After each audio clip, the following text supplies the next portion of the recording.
Hello and welcome to another video from My Random Hobbies, and today we are talking about the Fast and Furious movies, and I'll be briefly summarising each one and talking about whether or not I think they're any good.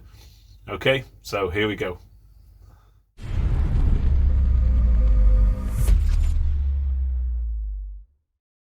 So as you know, I am into my films, and one of the franchises that I have particularly enjoyed from the start is the Fast and Furious franchise, the Fast and Furious movies, of which there are, well, technically, this is where it gets a bit confusing. There are 9 numbered or named films. There are a couple of prequel films which I have not seen, but we'll talk about in a moment. And then there's some spin-off films as well. Now, before I get into the films, I thought I would show you this, which I was very kindly gifted. This is a poster of the Fast and Furious 6 cast, if you like, and their signatures. Now, clearly they're not original signatures, but it is a great gift and one that sits here in my man cave. So, Fast and Furious, I think when it started, probably wasn't intended to go as far as it did, but clearly it caught people's imaginations. It was something that people enjoyed, and it led to film after film after film. And there was some confusions within that as well, which we'll come to.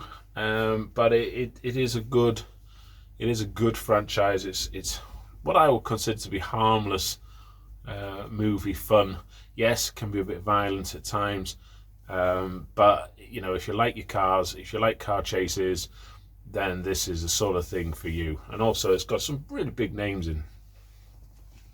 So it started off with Fast and Furious, and essentially you've got Dominic Toretto, played by Vin Diesel, who is a car racer, but also into some sort of crimes as well.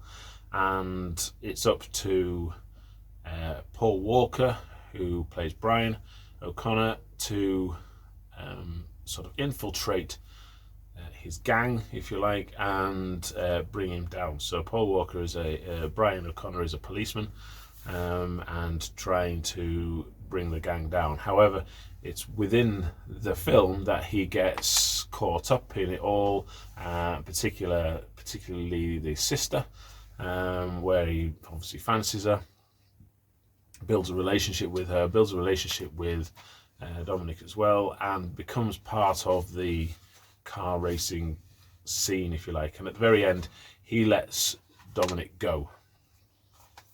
And that's how the sort of film essentially ends, really, with big car chases, big races, and crashes as well. So that's the first film. The second film,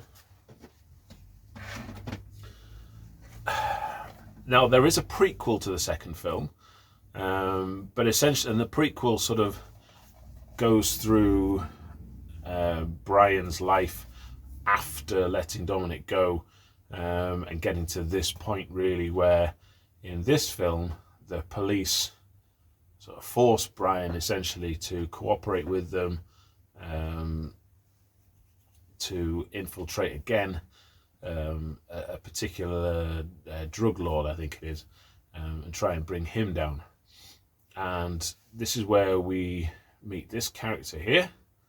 Roman is featured in most or a lot of the films after this,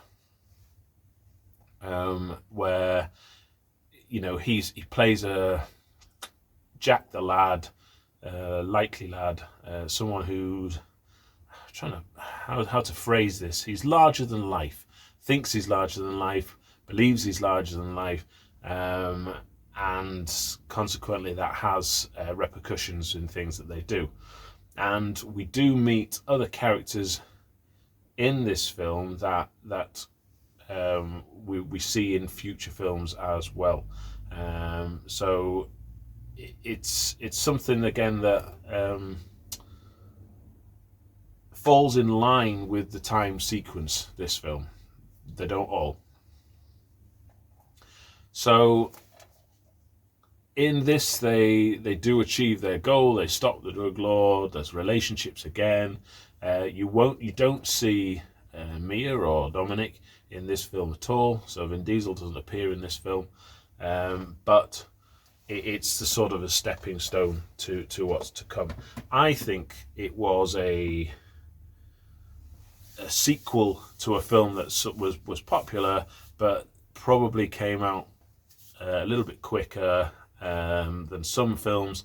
They didn't really sort of know the popularity, I don't think, of the franchise at that point. So they went off in a slightly different direction, as in not including all of the original cast. Then we get to Fast and Furious Tokyo Drift, which was technically the third film, major film.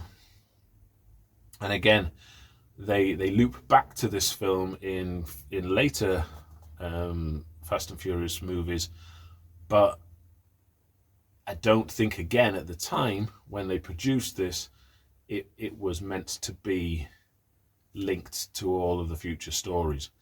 Now, someone might be able to correct me on that, but I do believe that that's probably the case. And again, it was another sequel that didn't feature sort of many, none actually, of the main cast of the first film until the very last moment of the film where Vin Diesel makes an appearance.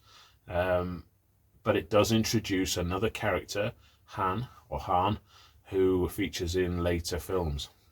So again, but it's a good film. I actually think this is one of the better films. The storyline's pretty decent. The cars, the racing is pretty good. And it's not too far-fetched, and that's an important point for some of the films that are to come in the franchise. But it's a good solid film. So that's technically the third one, but we'll come back to this one later on. We then go to what would be the fourth film, and again, there is a prequel to this that I haven't seen, which basically sets the scene, if you like, for the opening part of this film, where they are hijacking some petrol tankers on the road, and then they basically give the fuel away. So it sort of sets the scene for that, and it introduces other members of the team that again feature further on in future films. So this fourth film, essentially Letty, who is Dominic, that's Vin Diesel's girlfriend, is believed to die at some point, and so Brian and Dominic end up working together again, and they sort of end up actually trying to avenge this death in essence over the border in Mexico. Again, another drug lord is involved there, and so it's a good film. It's a good solid film. Again, good driving scenes, good cars, which really is what the films are all about, as well as a bit of action there as well. So it's not a bad film, and again, we're going back towards the original cast, and this is where I think they've realised at this point, this is a franchise that has got legs. This is going somewhere, and so we're going to create a series of films that build upon the previous ones. So I think at this point they realise there's a story to be had here, and we're going to map it out over a number of films. So we then come to Fast and Furious 5. So his girlfriend, obviously Dominic's girlfriend, is believed to be dead. They've defeated the drug lord. Dominic was arrested because, of course, he was a wanted man. Brian has then, in this film, breaks him free, sets him free, and goes on the run as well as a wanted man, as opposed to an FBI agent. They end up in Brazil, and again, dealing with a sort of a gang lord out there. And at this point, The Rock is introduced as a cast member, and he is there as part of an elite team to bring them down, to find Dominic and his gang, his crew, and bring him to justice. Obviously, it doesn't go quite that way, and again, they sort of end up making an unusual alliance, if you like, towards the end, which again is reflected in future films. So, and at this point, he also finds, that's Dominic, that's Vin Diesel, finds a new girlfriend with a police officer who's working against him initially, and ends up in a relationship with her at the end of this film. So that just sort of ties into what's happening in future films, because in Fast and Furious 6, the team are called in, if you like, because there's an issue with a gentleman who's trying to cause problems, if you like, for want of a better word, and they believe that Dominic and his team are the only people who can help and prevent this. So we go from, and this is where it starts getting a bit silly, we go from a street crew in the first one, who are very local, running sort of local crime out of the area, to international crime, internationally solving crime, if you like, fighting criminals, and they end up in London, and there's some good car scenes, and in this one it's discovered that Letty is alive. Okay, so that obviously has its own problems, because Dominic has a relationship now with another woman, but he clearly wants to rekindle the relationship with her as well. So it's to him, the sort of message of family is more important than anything else, comes through in all of the films, and so they do their best to free her from the gang that she's with, because of course she has no memory, she's lost that, and so that has its own complications. But again, we're now sort of beginning to build the drama, we're beginning to build the car chases, and we end up with a tank here, a tank chase scene at one point. So they're getting bigger, they're getting more adventurous with the stunts that are involved, and it's still on the borderline of believable-ish, but we're starting to stretch reality a little bit here. So if it wasn't already stretched. So that's Fast and Furious 6. Now 7 links us back to 3, because the brother of the guy that they stop in 6 wants revenge, and starts by killing Han in Tokyo, where in Tokyo Drift he dies at the end in a car crash, which we are then made to believe in this one that we're made to believe that he has been actually targeted by the brother of the guy from 6, which again, another favourite of mine, Jason Statham.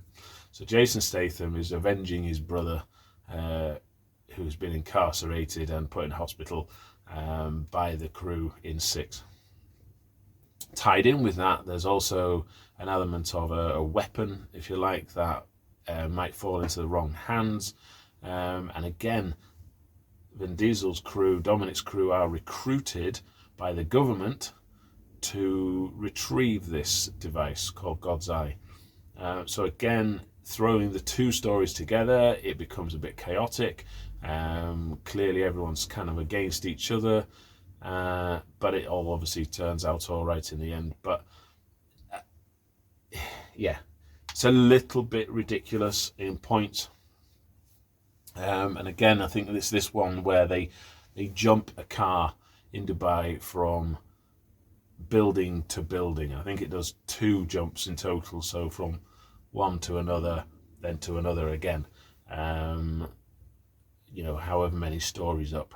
It's a good film, but we are definitely stretching reality at this point, if not breaking reality.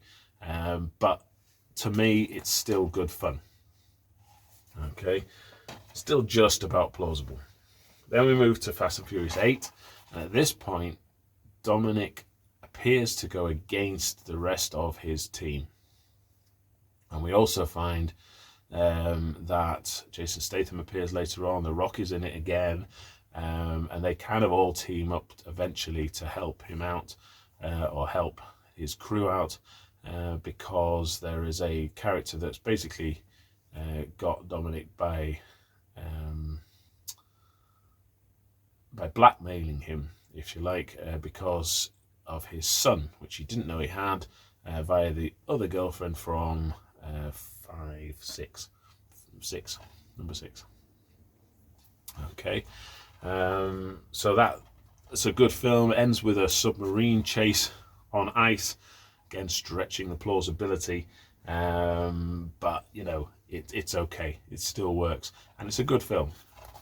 Then we get to the 9th one, which is the most recent, and I believe there's another 2, if not 3 more planned.